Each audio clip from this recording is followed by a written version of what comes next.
Thank you, Nancy, and I agree with you on that. It's a wonderful, inspiring time every time I've been, so it's a good thing. Young people, you can be dismissed to go to your class now if you'd like. Even if you'd not like, you're still dismissed.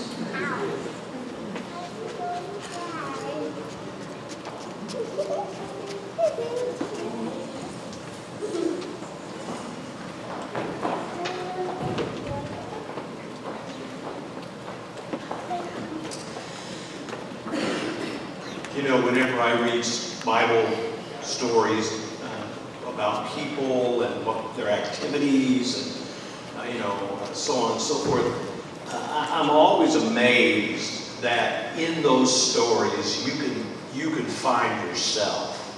You know, I mean, so you read about Peter and his problem with denial, and you see yourself, or you read about Thomas and you hear about his doubt, and you see yourself. And you read about Abraham, and you're reminded of yourself. It reminds me of the tests of our faith that we often face. Are we going to follow when God calls or not? And that's a choice that we face every single day. We have to make that choice. And are we going to decide to trust God? Or are we going to trust ourselves? Are we going to depend on Him? Or do I feel compelled to take care of myself? Well, last week we talked about Abram's faith kind of got reinvigorated a little bit because God came to him and kind of repeated the promise that He had made that Abram was going to have descendants too numerous to count, and they were going to be a blessing to the whole world. And even though Abram didn't have any children at that time, God went through a ceremony of covenant with Abraham, saying, this is going to happen. And that's great. We finished chapter 15 on kind of an up note, and we're really glad that happened.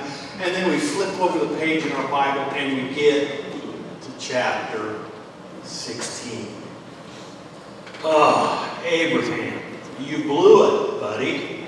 This chapter tells the story of what I believe to be Abraham's biggest blunder. Because, it definitely was a huge error. How do we know it was an error? Well, first of all, when we read chapter 16, we see some immediate consequences, some immediate things that happen that are not what God would have wished for Abraham.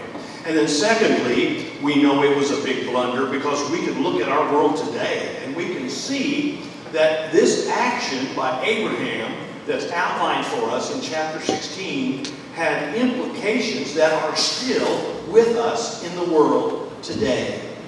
And they're not good. But another reason that we know it was a blunder is because in Galatians chapter 4, the Apostle Paul said that Abraham's, had a son by the slave woman, but that son was born according to the flesh. But his son by the free woman was born, and that was the result of the divine promise. So Abraham had two sons. One was not the son of promise, and one was.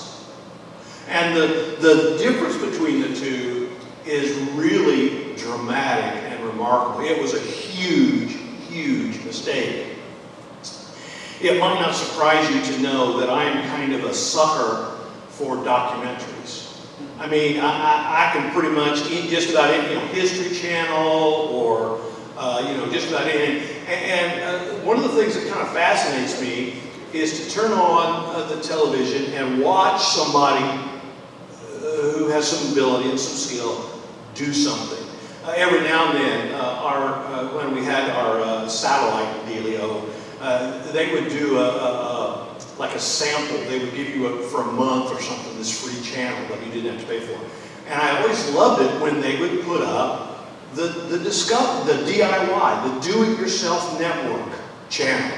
I mean, I love that because people would be doing these projects, they'd be building stuff, and they'd be, planting stuff, and they'd be rehabbing stuff and renewing stuff. And I got to tell you, I am not a good do-it-yourself. I really am not. Because whenever I think I can do something myself, I'm so glad Joyce is not here to hear me. But whenever I start something myself, usually, if I'm going to fix the plumbing, she's usually, when I start, she's on the phone looking for a plumber who's going to come and repair what I did wrong, right? So I'm not that much of it, but it fascinates me to see somebody who has the ability to do those things and make it turn out great. Well, Abraham kind of went into the do-it-yourself mode, the DIY mode. But the DIY mode for Abraham, it didn't work out very well. And you know what? When we think we need to help out God, when we feel like, hey, God, I'll help you with this, I'll take care of this for you, usually a disaster is on the horizon. Okay? And that's what happens to Abraham here in chapter 16. The result of his attempt and Sarah's attempt to help God results in a huge mess. Now, the problem was they had gotten this promise from God a couple of times already. God had said, look, you're going to have descendants as many as the sands on the seashore. You're going to have them as many as the stars in the sky. Don't worry, Abraham. You're in good shape here. But now there was silence. Nothing. They felt like nothing was happening. And that's the hardest time is you're ready for something to happen. And God isn't ready for something to happen. And so you begin to think, oh my, God's a million miles away. God's not answering. He doesn't even hear me when I pray. Where is God when I need Him? Where is God? And I'm sure that's what Abraham was wondering. What's going on here? It had been 10 years since God had promised descendants for Abraham for the first time. Last week, very specifically, God told Abraham, you know what? It's going to be a son. And it's going to be a son that's going to come from your own body that's going to be the one who will be the blessing to all the world. Now, we know because of the end of this chapter 16, Abraham is 86. And we know that Sarah is 76. And I'm sure they're thinking, okay, time is running out here. I mean, you talk about the biological clock, try a biological calendar, right? Because it's taken so long. It can't happen. I got to do something, and I got to do something quick. And so, because of the problem, because they were fighting the silence of God, they made a horrible, horrible assumption. And the assumption that they made is, you know what? God needs our help. I have a little piece of advice for you. Anytime you're telling yourself, hey, God needs my help, you might want to rethink that. Because God can handle whatever it is. He may not handle it the way you want it handled. And see, that's kind of the problem. Or He may not handle it in the timing that you want it to happen. And again, that often is the problem. So here it is. It's been 10 years. And, God, they're saying, God, we're running out of time here. We got to do something. I'm running out of time. So we got to do something here. Back in the day, I was a camper over at Wonder Valley Camp. And one particular week, this is not the only time, but this particular week, a professor from the College of the Scriptures in Louisville, Kentucky, traditionally a black school, was there, and he was our speaker, the Vesper speaker for the week. His name was Isaiah Moore. Some of you may have heard him or know of him. Brother Isaiah Moore was there at camp. Now, maybe this is a good time for me to tell you that Brother Moore had been born in 1880. I said 1880. All right? So he was about 90 when he was over there at Wonder Valley. And this was back in the day when Wonder Valley was, let's say, primitive. No air conditioning. They always talk about making the dorms, fly tight. I don't even think they were like eagle tight because there were gaps everywhere. Anyway, so he was there at camp, and he was a pretty witty guy. He always had a good comeback for you anytime somebody would say something to him. Well, I heard this story about Brother Moore, and that is when he was 89 years old, he got married for the 5th time. Now, he never got divorced. He had outlived 4 women. And so he got married for the 5th time. And so a preacher friend said, Brother Moore, why did you decide to get married at 89 years old? And Brother Moore didn't take a moment. He just said, well, I've always wanted a son. Yeah. And the preacher responded and said, I would like to nominate you as the president of the Optimist Club. Because that's pretty optimistic. Anyway, but that's like Abraham, right? That's not far off Abraham's age right then. And time was passing, and they were not optimistic that a son was going to be born to them. And possibly, another frustration for Sarah was this. God kept telling her husband what was going to happen. He kept telling Abraham, you are going to have a son from your own body. He never said a word to Sarah that we know of. There's nowhere that we read that it says, up to this point, Sarah, you are going to have a son. So, she starts to get a little antsy. Her husband keeps talking about, a promised son. And it's going to come from him. And she's like, I don't see how this is going to happen. Have you ever known a couple who would like more than anything else to have a child, and for one reason or another, it's just not happening for them? I've dealt with many people like that in my ministry, and it's always hard. I mean, Mother's Day is hard. Father's Day is hard. Anytime somebody announces, hey, we're getting ready to have a baby, it's hard. Because, they're wondering why it hasn't happened to them. Well, imagine that you've been now waiting for 10 years, and you're almost 90. And God had promised, and nothing's happened. Where are you, God? Are you going to keep your promise or not? One of the toughest things to do for us in life is to wait patiently on the Lord. 10 years to them seemed like an eternity. But what does the Bible say? A day is like 1,000 years, and 1,000 years is like a day to the Lord. It was nothing to the Lord, but to them it was their whole life. And they began to panic. And so this delay and their panic led them to a rash, horrible, do-it-yourself decision. They decided they were going to use a substitute, a surrogate mother, if you will. Verse 1 of chapter 16. Now Sarai, Abram's wife, had borne no children, but she had an Egyptian slave named Hagar. So she said to Abram, the Lord has kept me from having children. Go and sleep with my slave. Perhaps I can build a family through her.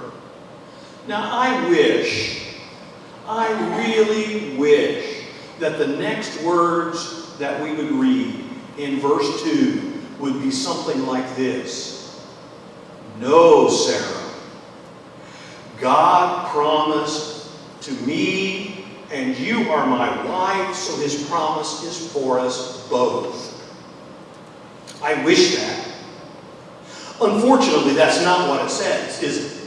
What does it say? It says, Abram agreed to what Sarai said. Sarah was tired of waiting on God, so she said, I'll just help. She was panicking. And so she makes a terrible choice, and Abraham agrees with her. Desperation can make people sometimes do some really dumb things. And so basically what Sarah is doing here is saying, Abraham, you can have a second wife. I've got this slave here. You can sleep with her. Maybe you can have a child through my servant, and that way then we'll have a family. Well, not such a good idea. Now, this was not unusual back in that day. If a wife couldn't have a child, often they would offer a servant, and kind of have a family kind of through the servant. It wasn't God's way. It wasn't God's plan, but it often did happen. Well, that's not so bad, right? I mean, after all, doesn't the Bible say that God helps those who help themselves? I got bad news for you. The Bible does not say that God helps those who help themselves. It's not in there anywhere. I preached a sermon series one time on things God never said, and that was one of them. That I'll help you only if you help yourself. That's not what God said. What does the Bible say? The Bible says, wait patiently for the Lord. And it's not just once in the Bible. It's several times in the Bible. Why do you think it's several times in the Bible? Because we are slow learners. We don't get it. We don't do it. We find it difficult. And Sarah was tired of the silence of God. God wasn't doing it fast enough for her. So she said, you know what? I'm going to take over here.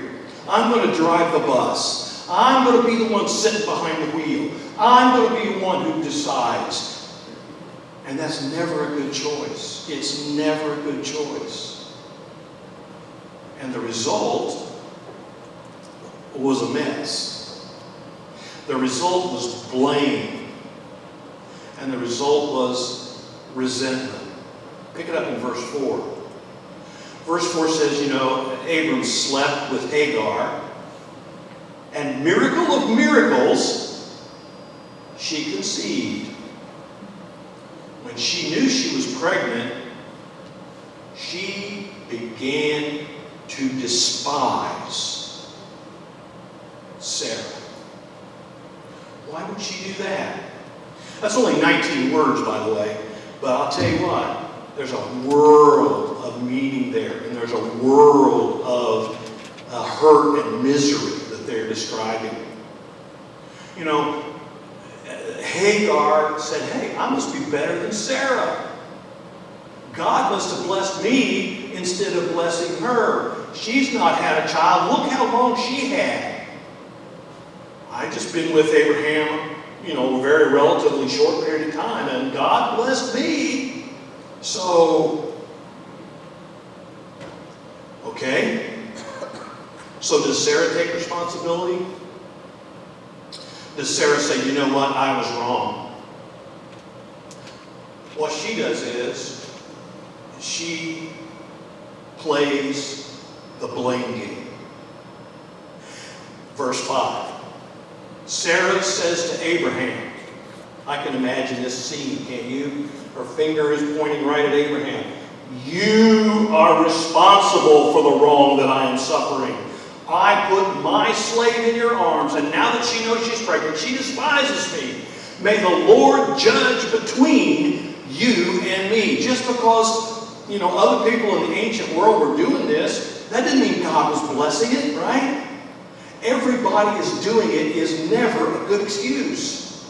That's what everybody does. That doesn't mean it's right. Does Abraham take responsibility? Does he say, I should have just said no. I should have said that's not what we're going to do. Verse 6, he says, well, she's your servant. Your servant is in your hands. You do whatever you think best. Let me give you a modern translation. Don't yell at me. It was your idea. Do whatever you want. And the verse ends by telling us that Sarah began to mistreat Hagar so much that she took off out into the desert. Let me ask you a question. Who do you blame when things go wrong in your life? There's always somebody you can blame, right? Well, I would be a better Christian, but my husband won't let me. Or I'm just too busy to get involved at church. Or whatever. I kind of skipped over it before, but the ending of verse 5, Sarah says, may the Lord judge between you and me. She's saying, hey, look what you did to me, and God is on my side. Where did she get that? It was her idea. We laugh at that, but we're not laughing at Sarah. We're laughing at ourselves because we do the same thing. We do the same thing that Abraham and Sarah did, and we do it every day. It's not my fault. Hey, I'm just human. I'm not perfect. You made me do this. It's not my fault. We even sometimes try to justify our actions with theology. God said whatever. God helps those who help themselves, maybe. And so we try to justify it. We try to explain our actions. God doesn't buy it, but you might. So there's blame going on. There's resentment going on. Sarah drives Hagar away, and she goes out into the desert. There's one other thing. One other result is just continuing conflict. In verse 7, the angel of the Lord goes out and finds Hagar, who's out in the desert just waiting to die. And the angel of the Lord says, okay, you need to just go back. You need to go back to your mistress. You need to submit to your mistress. And if you zero in on verse 10, the angel says, I will so increase your descendants that they are going to be too numerous to count. Does that sound familiar to anybody? That is the same thing God told Abraham. So he said, the angel of the Lord says, hey, don't worry, Hagar. I'm going to increase I'm going to make a great nation out of you. I'm going to have descendants more than you can count. And he says it to Hagar. And later on, God has to come to Abraham and say, Abraham, Hagar's son, Ishmael, is not the child of promise. That's not my plan. I'm going to bless him. I'm going to make a great nation out of him. But that's not part of my plan. And did God keep his promise to her son, Ishmael? Why, yes, he did. He made him the father of 12 princes. And today, there are two sets of descendants of Abraham. One is the set of descendants that came through, Isaac and that line, and one line through Ishmael, and that line. One line is the Israelite people, the Jewish people. The others are the Arabs, the Arabic people. And that is exactly why both of those groups of people want the same postage stamp of ground that today is Israel. Ishmael said, hey, we're the firstborn son. We deserve this land. Isaac's descendants say, no, God promised it, and Isaac is the child of promise, so we deserve this land. No wonder there's conflict. It lasts till right now. Hostility and violence and so on. Well, before we get too far along on that line and get too political, there are some lessons I think we need to take away from this. There are some things, we need to avoid some of the